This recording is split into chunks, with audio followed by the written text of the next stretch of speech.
Scott Beck and Bryan Woods are here. I'm very excited to talk to them. A thorny new feature that I really liked called Heretic. Guys, did you meet in college or did you meet before college in Iowa? Before college, Brian and I, we met in sixth grade. We were 11 years old. Sixth grade, yeah. So we go way back. Yeah, we were. When I met Scott, I was like, "Oh, you make movies with your Star Wars action figures too? Like, oh, cool. Let's combine our collection and have bigger battles." It was kind of like we were like pathetically still kind of playing and making movies with our toys at a maybe a slightly too old of an age. Well, then that actually changes the expected answers I was thinking for this question I'm going to ask you. But what were the movies that you bonded over then when you met in sixth grade? I mean, it was very much sixth grade movies. So, it's like Billy Madison, hell yeah, Armageddon. All of our credibility is going out the window. Yeah. One movie we did actually bond over that really was actually like led to Heretic in a crazy way. In seventh grade, when we were 12, we both saw Robert Zemeckis' Contact and absolutely adored that movie. Adored that it, even at a young age, it felt like, wow, this is a adult conversation about religion in the guise of a popcorn movie. And what else do we love? I mean, it's when you grow up with somebody that loves movies, your taste kind of develops, and we have this like our taste really runs the gamut between lowbrow and highbrow, and we kind of like it all. And our hope is that our work is kind of a mishmash of all of that as well. So you basically name a movie, we're probably a fan of it. What I've been accused of the same thing. When did you guys realize that you could and should actually work together and try to make films together? How long did it take before that crossed your minds? I mean, we were technically like making films together when we were 12 or 13, like these short films, and we would act in them. We'd coerce our friends in them against their judgment and their will. But I think it was like really in earnest in high school. I remember like sophomore, junior year, digital editing was starting to become a thing, and we were going over to each other's house and like workshopping a movie. And it just felt like, oh, wait, maybe this could be a career path. And we would join forces finally to like write scripts together and actually co-direct at that point. The movies would get increasingly more and more ambitious. Like, in high school, we did like our version of Magnolia. It's like a feature film, hyperlink ensemble piece. And all of our parents and friends were like, what the hell? what is this pretentious pile of crap? Yeah, but we would like put on screenings at like the local IMAX theater. We even went to local community colleges, like their film courses, and handed out scorecards along with showing the movie. And we would like emulate the studio process, because we were kind of just learning it from reading books or listening to DVD commentaries and trying to take it very seriously at that teenage age. So how did you crack in? Like, how did you eventually, did it seem impossible from where you were coming from to actually break into the business? It did seem impossible. We grew up in Iowa with no connections to the film business. We didn't have any like family or friends. So we would just, we'd study a lot online and listen, watch DVDs and filmmaker commentaries. And I think our break-in was probably in college. We won a contest, like a filmmaking competition through MTV.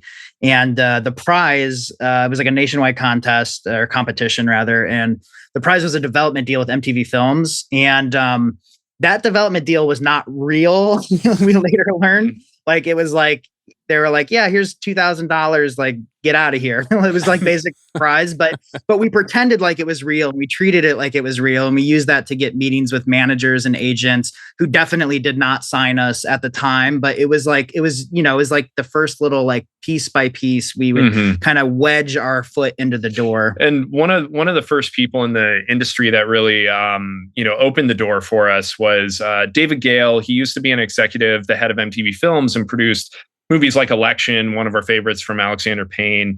And he saw that we were trying to find a way to turn this development deal into something legitimate. Like, we wanted a career in the arts.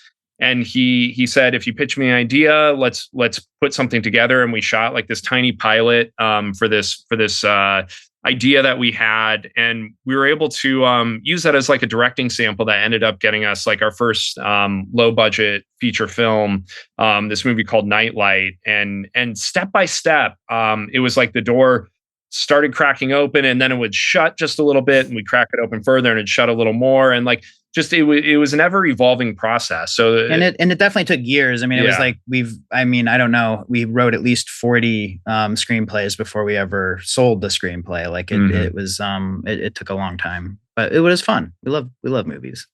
I'm always interested to have writing, directing duos on the show because I'm curious to hear how you write together and how you direct together. So, I always joke that it's like, is it two men with their backs to each other, banging away at their typewriters, throwing ideas out in the room? How do you guys do it? Yeah, it's a lot of laughter and a lot of debate and kind of pitching. We feel like our process is a process of competition. So it'll be like when we're like getting excited about an idea, like A Quiet Place, it's like, oh, okay, like maybe it's like a modern day silent film. And we kind of like talk it through and talk it sometimes over the course of years. Like, what if this happened? And like, what's the worst thing that could happen if you couldn't make a sound? Well, what if you had a baby, and like just batting ideas around. And then when we get into the writing, it's, somebody will write 5 pages and then send it to the other person. And then they'll revise those 5 pages and kind of challenge those pages and pick it apart and then write 5 more. And so it's always a process of pushing each other to do better. And then as directors, we just, on set, we have a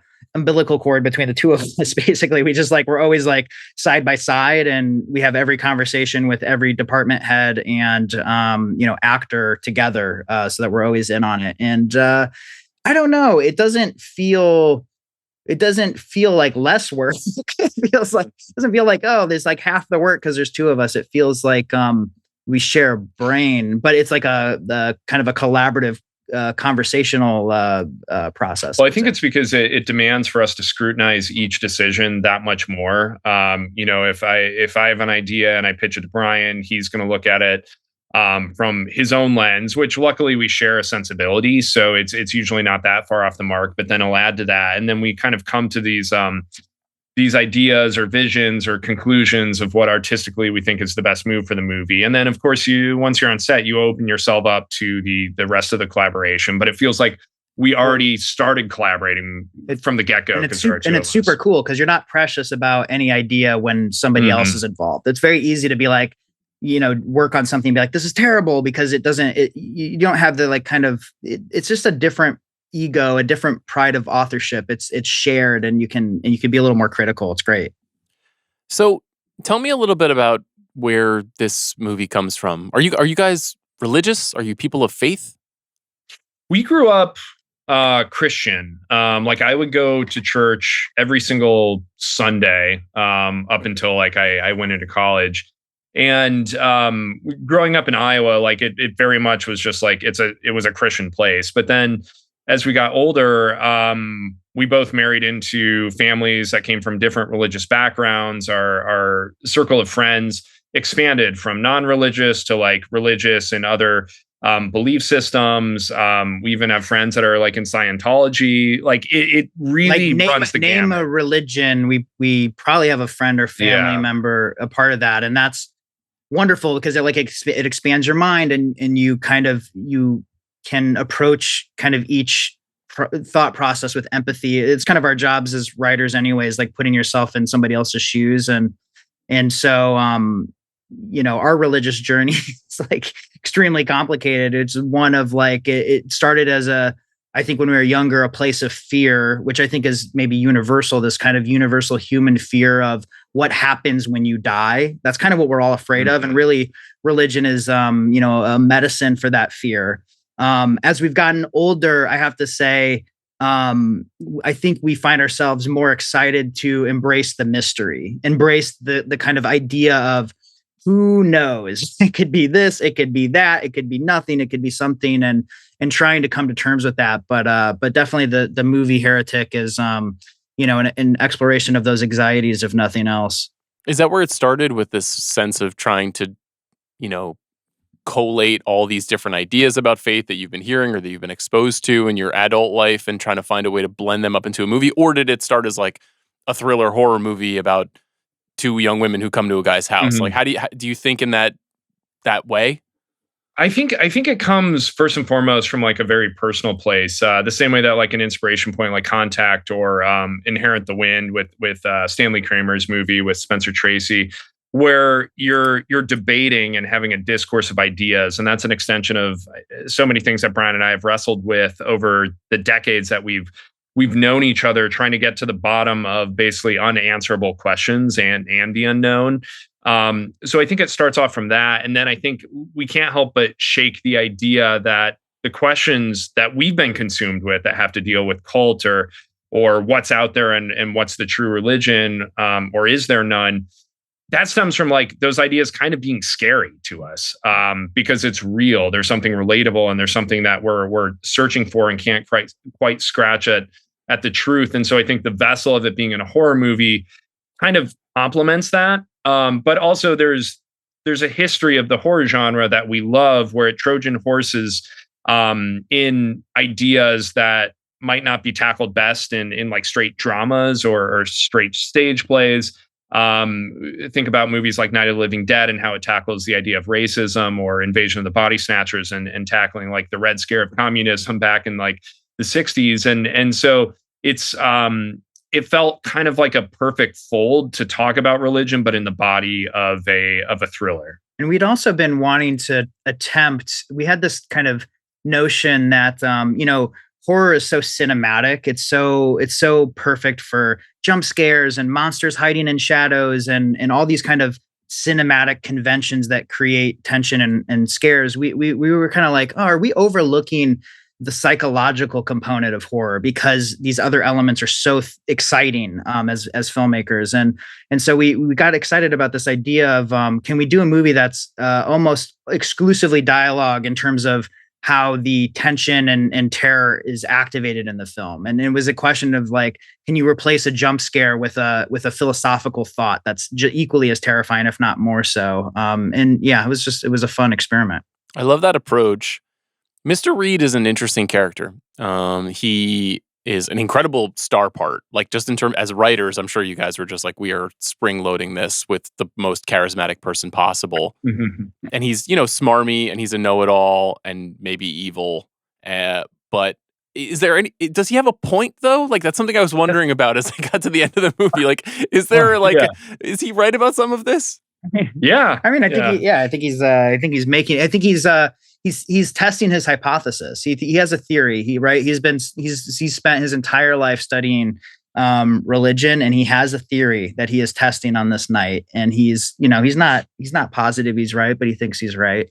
And I don't know. But I think with the character of Mr. Reed, but also the other two characters, Sister Paxton and Sister Barnes, like certainly from a personal standpoint, like there's a little bit of us in all of these characters. Totally. Like there's part of us, with Mr. Reed that's like, yeah, some of these things don't all add up, or you take things for granted and you really need to scrutinize them more closely to really come to your own summation of what your value system is. But there's also the degree of like Paxton Barnes, where maybe there's certain things that are beautiful about being a good person, and that's kind of at the root of things. So I think it's like we say that like Heretic is kind of equal opportunity at both supporting certain beliefs, but also kind of coming down on them. And we're certainly asking questions that we purposely aren't delivering answers for, because the core ambition of this movie is really, if you engage in it, hopefully you're engaging in it at a level of introspection where you're able to reflect, even if it's just for like 5 minutes as you leave the theater, reflect upon why, what makes you as a human being, and why do you believe or don't believe the certain things that have been presented to you in your life. I had an interesting experience with your movie. I saw it the day after I saw the director of Contact, Robert Zemeckis' new film Here. Wow. Both of those, both your movie and his new movie, are in really confined circumstances, a really constrained environment. Obviously his is just in literally one space, but yours is not so far from that. I mean, you spend a lot of time in 2 rooms in the Reed house. Yeah. And that's pretty challenging to make cinematic, to your points. Can you talk about how you sought to make this movie look and feel and be like edited and paced as well as it is, given those constraints? The movies also both share the first 4 letters. That's true. Yeah. By the That's way, weird just in the listings right now with the movies. It is. Yeah. It's probably not great for us, but I cannot wait to see the Zemeckis movie. I love the bold swing of it. The gimmick of it is so cool. What he appears to be doing in that film, and I think our biggest fear, like we had even though we had some kind of stage inspirations for this film, like Mamet's Oleana was a touchstone for us. There are some like kind of theatrical pieces, Death and the Maiden, the Polanski film, that I believe is based on a stage play. Like we had those kind of things swirling around, but we really, really, really did not want to have the film feel like it was this contained thing. We wanted it to feel large in scope. So that's when you hire the greatest cinematographer on planet Earth for our money, Chung Hin-chung, who shot Old Boy and Last Night in Soho and a million other beautiful things. And he came in and first of all, he's a great collaborator, great partner, wonderful person. But he really pressured us to ironically make sure that the film feels boring at first, and that we're kind of flat and simple for the first 15 minutes of the film, so that we have somewhere to go. He was very aware that the movie is it is dialogue driven, and it is contained, and the kind of claustrophobia will naturally come out, but we had to create an arc for the style. It was, and that rule really fell into all the other departments as well, meaning sound design. Like the sound design starts getting heavier and more subjective as the movie goes on, and even the music, there's some music at the beginning, but then it kind of disappears, and we're not trying to go wall to wall music during some of these dialogue, and just let the voices and the actors really carry the sense of tension. Even the costume design, like there's certain layers that are purposely put on the characters so that over time, like they start literally shedding more layers as metaphorically they get to know each other a little better, and there's more mystery that's unveiled. So everything was really engineered in a way that there wasn't a predictability, that there was an evolution, so that hopefully it wouldn't have a feeling of sameness, like room after room or conversation after conversation. I watched Hugh Grant talk about reuniting with Chung after working on Wonka, which is like the most different possible kind of movie than your movie. And that, had me wondering just how Hugh came involved. And, it seems like it is written for him in so many ways, because he's just this like incredible deliverer of sharp dialogue. What was the process of him getting involved as Mr. Reed? So in retrospect, we can't imagine anyone else playing Mr. Reed, but like when it came time to casting the project, it was a blank slate. Like we're not the filmmakers that are writing with anybody in mind. And that's partly because like whoever you want to get, you usually aren't going to get. But in this instance, we were like, I don't know who's going to come in and be able to recite 120 pages of dialogue, but perform it with like an evolution of the character. Who's going to be able to be charming so that Paxton and Barnes and the audience willfully puts themselves into these situations that may or may not be dangerous. Like who's going to weaponize dialogue? And it was one of those things, like with our producer, Stacey Scher, like we started creating a list, and then we had A24 that came on board. We're looking at these lists, and the name Hugh Grant stuck out to us collectively, because we were like, that's interesting. Like no one initially felt like, oh, Hugh Grant is the top of the list. But as soon as like Brian and I started thinking back of him being in Cloud Atlas 12 years ago and disappearing into a multitude of roles, and then looking at the various turns that he's had in his career where he's played darker and edgier characters, we started rereading the script with his cadence in mind. And it's just, it basically was like plucking Hugh Grant out of Notting Hill and imagining him reading that dialogue. And all of a sudden it felt scarier. And we're like, this could be really incredible and wonderful. And then at that point, we were like, there's no one else to play this role. And we kind of moved all our chips into the Hugh Grant camp with fingers crossed that he would do it. And the irony, too, for us is that the only holdback for us with Hugh, and it was a very minor one, but the thing that we were debating, we were like, we didn't really see him as like somebody from England. We didn't see him as a Brit. And then we had to like think back and we're like, what are you talking about? Like Richard Dawkins, Christopher Hitchens, like all these like great, British thinkers were like a huge influence on the role. And then once that popped into our head, we just felt stupid for not having written it for Hugh. Yeah, that was going to be my next question was, did he start out as an English guy? But I guess not. No. I think that's partly because for us, maybe it's short-sighted, but like growing up in Iowa and it feeling like religion is a hot button item to like bring up at the dinner table. And so we felt like, oh, it's total Americana. Like this is a powder keg and Mr. Reed has to be built into Americana. But then we're like, no, there's something disarming about Mr. Reed being British. Like when Paxton and Barnes are sitting across from him and he seems a little eccentric at times, it's like, do you just write that off politely as, oh, it's just like a slightly different culture that he comes from? And it ended up being like a secret weapon for the character.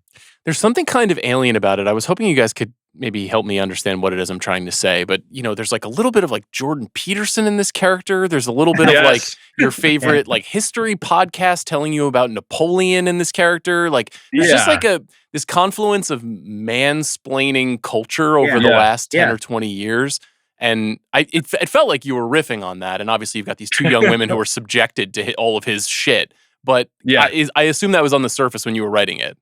Totally. I mean, I'm happy to hear that you picked up on that. I'm curious if you also felt any traces of Keith Raniere from the Nexium cult. Totally. Somebody else who we talked about who, is kind of capable of generating word salad that sounds really thoughtful and intelligent, but maybe upon reflection, it's a little hollow. He was kind of an amalgamation of a lot of different figures, even like religious or cult figures in recent history, like an L. Ron Hubbard. Like it was just a melting pot of all these people. But I do think like there's an element of the movie. This is a talking movie and it's a movie about big ideas. There is an element that we're recognizing that's maybe a bit more of an afterthought, I have to admit, but we're recognizing that there's a bit of this kind of podcast culture that is represented in Heretic on some kind of weird fucked up level. Yeah. I mean, that occurred to me obviously as someone who does this and I'm probably receiving ideas, regurgitating them on the podcast, and then people are going out into the world and regurgitating the thing that I'm saying on the podcast. And it's all this like thought that we imagine to be our own, but is not. And Reed feels like this representation of a person who's like, I am the one who has come to the proper conclusion about the nature of faith in our world. And it's like, he's just another guy who just read a couple of books. So it's such a good idea. And that's one of the things we're definitely scratching at with the movie is this kind of idea of certainty and like the danger of certainty, the danger of going, I'm the one who knows the true answer and you do not. And well, I mean, also the movie delves into the idea of iterations. I mean, the iterations of religion over time and how there's comparisons, but also like to exactly what you're saying, like there's a degree at which if you crack open who Mr. Reed is, like he's iterating on these certain ideas. Like, does he have all his facts right? Is he making compelling arguments, or is he making arguments for the sake of rhetoric to just simply convince in the room? Like these are all things that are layered subtextually to this character, but absolutely kind of comment on what we're feeling and just the day-to-day discourse, whether we're talking about politics or religion. Like there's a divide. And there's a degree of many people that feel like they come down on the, certain truth. And that's a dangerous place to be. There is a depressing feeling of like everything is a hot take. And that's the only thing, especially like when you like look at Twitter, it's like any rational conversation has since been beaten out with whatever the algorithm is now. Like it's just hot takes left and right. I don't know. So like maybe the movie's commenting on it. Maybe it's just in the air in our heads as in our guts as writers. But I did wonder watching the movie, did these guys listen to a lot of podcasts? Because it felt like maybe you did, maybe not. One other thing that I liked about it was, and this is also kind of internet brained, so if I'm off base, let me know. But you've got the fast food rankings, you've got the history of Monopoly and board games, you've got the Hollies, Radiohead, Lana Del Rey, sequences and explanations that feel very much like, on the one hand, they're a little bit of like dorm room, stoner debate, history conversation, a little bit of like Reddit, hey, did you know going on there, and really, really fun in the context of these big explanations of what could otherwise be really weighty and kind of boring ideas. I was wondering if you could just talk about like how you landed on using those portals to have some of the dialogue for Reed. So yeah, I've definitely felt a lot of people making the Reddit comparison, which I have to say I'm not on Reddit, so I don't really know much about Reddit, but it is actually like it was somewhat organic. I got to be honest. We started writing the scripts about 10 years ago, and we kind of got to the about 15 pages into the script where the missionaries sit down with Mr. Reed, and all of a sudden, as writers, we're confronted with this character who has a genius level IQ, who knows everything about every world religion, and we just felt like we just weren't fluent in his language. We just didn't know quite enough about the world's various religions, and so we pushed pause on the project and kind of spent the following 10 years writing other projects, working on other films, but in the meantime, as a hobby almost, kind of just reading different, atheist thinkers, different philosophers, different, like we'd never read the Quran before. So read the Quran, read the Book of Mormon, and just started filling our heads with the kind of history of religion. And so when we were finally ready to kind of write the script, like write it for real, about 2 years ago, now all of a sudden we felt like we could put religion into terms that we could understand 10 years ago. So we could you can put it into terms of fast food. That's something that you, sadly, Brian, knew a lot about 10 years ago. It's like the metaphors just seemed fun and obvious all of a sudden. And so that was kind of the birthplace of that. And I think like beyond that, it felt important to us to find tonal shifts in the storytelling too, where kind of like you said, like if it could just be very dry if you're only talking about headier topics, and for us to kind of like turn the screw and you're not quite sure where the conversation's going when it deviates from talking about the history of polygamy into this diatribe of favorite fast food, and then you wrap it back. Like to us, we really hope that would create this sense of like shifting sands underneath the character's feet. I really liked it. I read that you guys own a movie theater together. Is that true? We do, yeah. We opened up this movie theater. It's called the Last Picture House in our hometown of Davenport, Iowa. It's been open nearly a year, and it was kind of like a side project that was going on the last few years that is emblematic of our love of the theater going experience and how important to us it is to watch movies in a communal space.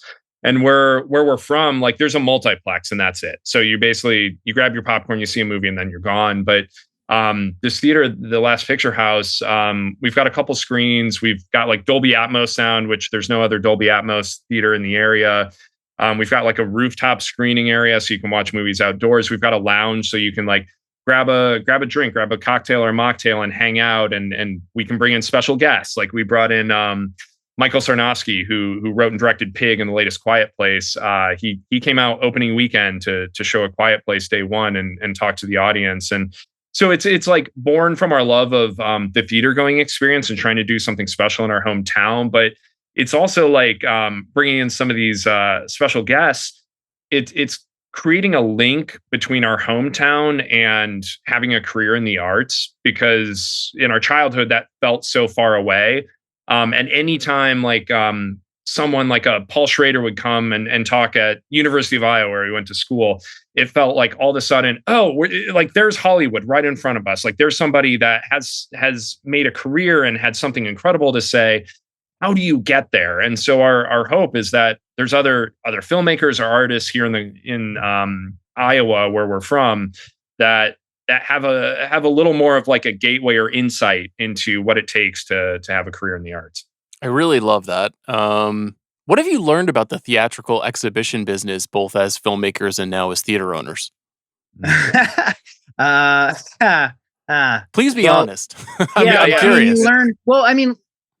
Oh my gosh. I mean, you learn so much, but you do learn the importance of like getting people in the doors. It's not just about, believe me, there's like so many cool, obscure movies we'd love to play all day, every day, but you have to play things that, you have to share the screen with things that people want to see. I think like one of the major things is really feeling the shift of culture in the last like 10, 15 years now with the advent of distractions. It's not just like streaming, but it's like the how movies have just become one little facet of distractions. Whereas when we were growing up as kids going to the movie theater in like the 90s, movies were one of only a couple things that you could go spend your free time with. And so by virtue of that, people would just show up in the lobby of a movie theater, not knowing what they're going to see, and be like, okay, let's see what sounds good, what looks good. And all of a sudden you have movies like, I think I just watched this the other day, Remains of the Day.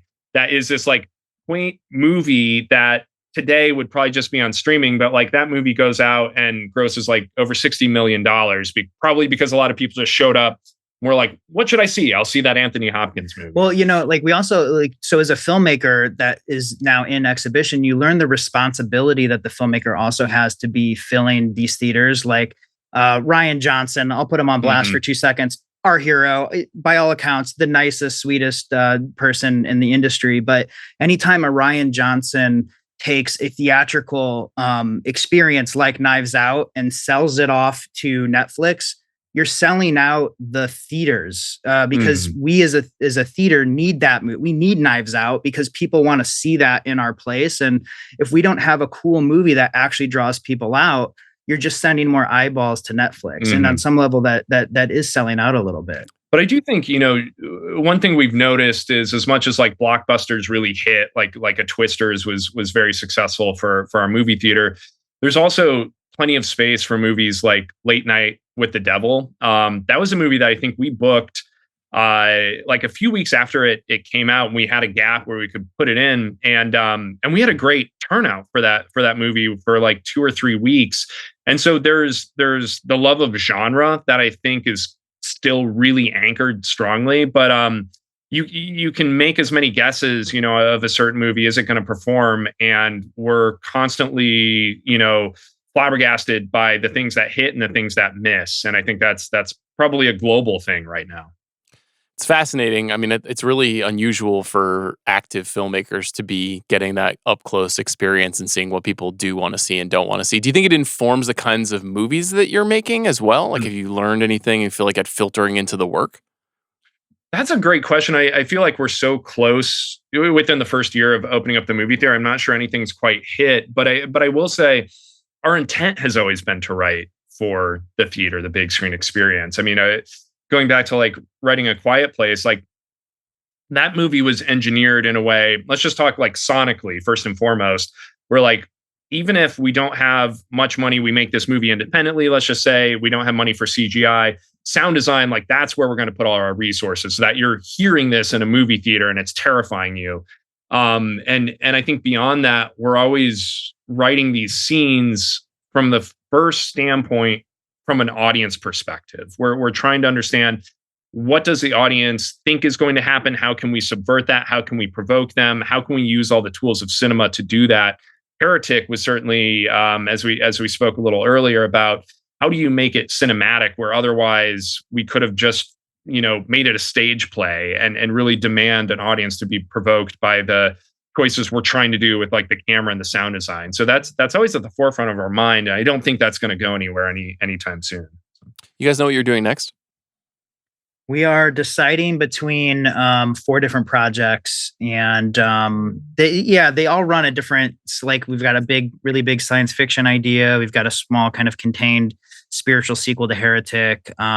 We usually it's whatever idea just keeps us up at night, and we keep coming back to. So we're kind of pushing through that right now and figuring out what it's going to be. Yeah, we're hoping whatever it is, like A24, who did Heretic with us, have been like some of the best partners. Like it was very satisfying because we've been A24 fans since pretty much they formed their studio, but it was really satisfying to see like the internal workings of that studio, because they are so filmmaker friendly. They're so open to have like creative conversations and not just put down like mandates of like, you have to do this, or like your movie tested like this, so we have to change like X, Y, and Z about the plot or do reshoots or anything. Like they're very receptive to just having an open conversation in the best way possible, most fulfilling way possible. Guys, I end every episode of this podcast by asking filmmakers, what's the last great thing they've seen? What have you guys seen recently that you like?